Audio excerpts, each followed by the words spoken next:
Assalamualaikum warahmatullahi wabarakatuh. Selamat pagi anak-anak hebat kelas 4. Bagaimana kabar kalian hari ini? Bu Neni harap kalian tetap sehat selalu dan tetap semangat belajar meskipun dalam keadaan pandemi. Sebelum kita mulai pelajaran pada pagi hari ini, Bu Neni tidak akan bosan untuk mengingatkan kalian untuk selalu cuci tangan menggunakan air yang mengalir dan menggunakan sabun sebelum melakukan kegiatan. Pada pagi hari ini kita akan belajar tentang keberagaman budaya bangsaku, tema 1, subtema 1, pembelajaran 3. Kita mulai dari yang pertama, yaitu hari ini nanti kita akan membahas dulu yang pertama tentang permainan tradisional. Permainan tradisional apa yang ada di daerah kamu? Bagaimana cara memainkannya? Hari ini kalian akan belajar mengenal beberapa permainan tradisional. Di antaranya yaitu yang pertama adalah benteng-bentengan. Perhatikan gambar yang sudah disediakan sama Bu Deni. Itu adalah ilustrasi atau gambar dari permainan tradisional benteng-bentengan. Benteng-bentengan atau rerebonan itu adalah permainan yang dimainkan oleh dua kelompok penawan dan tertawan. Masing-masing kelompok terdiri atas 4 sampai dengan 8 orang dan memiliki satu tempat sebagai markas. Markas atau benteng biasanya bisa berupa sebuah tiang, pohon, ataupun pilar. Selain benteng-bentengan, permainan tradisional yang kedua adalah tentang gobak sodor. Perhatikan ilustrasi gambar yang diberikan sama Bu Deni. Dalam permainan gobak sodor, atau ada juga yang menyebutkan sebagai galah asin, itu dilakukan di lapangan. Arena bermainnya merupakan kotak persegi panjang dan dibagi menjadi beberapa bagian secara horizontal dan secara vertikal. Nah, nanti coba di rumah kalian praktekkan. Kalau sudah kalian praktekkan, coba diskusikan pertanyaan ini bersama kedua orang tua kamu atau minta tolong kakak kamu yang ada di rumah. Pertanyaan yang pertama, apa yang membuat kamu tertarik dengan kedua permainan tradisional tersebut? Coba jelaskan. Yang kedua, sikap apa yang sebaiknya kamu tunjukkan saat kelompokmu menang atau kalah dalam sebuah permainan? Coba nanti kalian tulis di buku tugas kalian. Selanjutnya, kalian perhatikan di situ ada gambar kendang. Indonesia itu memiliki banyak permainan tradisional yang menarik. Banyaknya jenis permainan tradisional ini menunjukkan keragaman budaya yang harus kita jaga. Selain memiliki permainan tradisional yang beragam, Indonesia itu juga memiliki musik tradisional yang beragam pula. Bunyi yang dihasilkan suatu benda itu berbeda-beda. Demikian pula dengan bunyi yang dihasilkan oleh alat musik tradisional. Kalian akan membuat percobaan. Di sini nanti ada 3 jenis percobaan. Kalian coba untuk percobaan yang pertama. Yang pertama nanti kalian lihat itu ada ilustrasi gambar. Jadi tujuan percobaan kita yang pertama nanti adalah kita mengidentifikasi sifat bunyi. Di mana sifat bunyi nanti merambat melalui udara. Alat dan bahan yang harus kalian siapkan yang pertama adalah selang plastik, di mana panjangnya 2 meter atau lebih.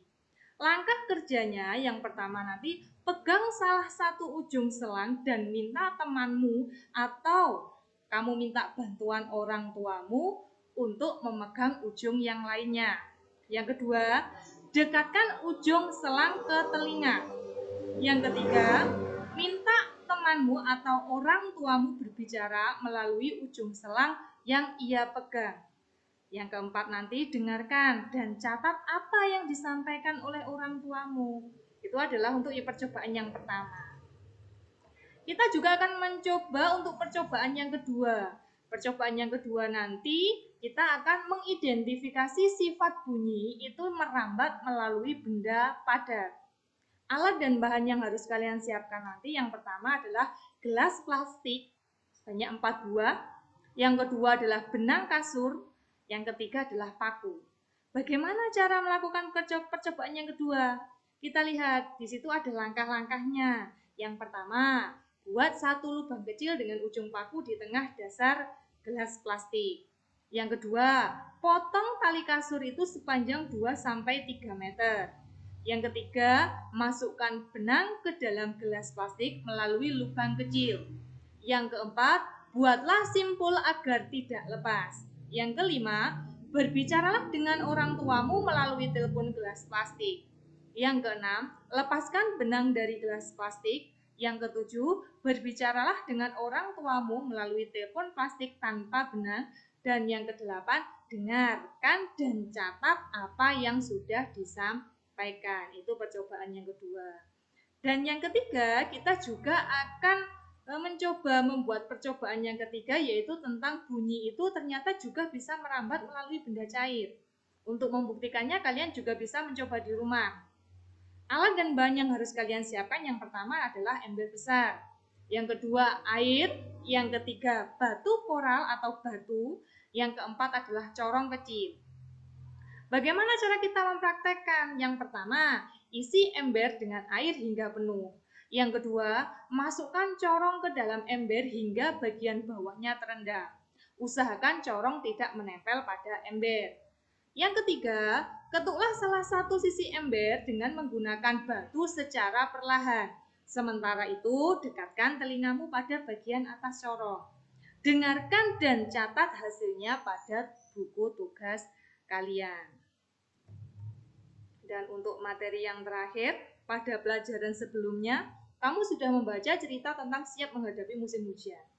Nah, tugas kalian tulis gagasan pokok dan gagasan pendukung dari bacaan yang berjudul siap menghadapi musim hujan. Diperhatikan, kalau kalian dilihat di situ ada 3 paragraf. Nanti dari masing-masing paragraf, kalian cari gagasan pokok dan gagasan pendukung. Gagasan pokok itu artinya memaparkan topik utama pembahasan dari sebuah teks. Gagasan pokok biasanya tidak membutuhkan kalimat penghubung karena keberadaannya merupakan inti dari sebuah teks. Sedangkan gagasan pendukung berupa kalimat-kalimat penjelas yang memberi tambahan untuk gagasan utama.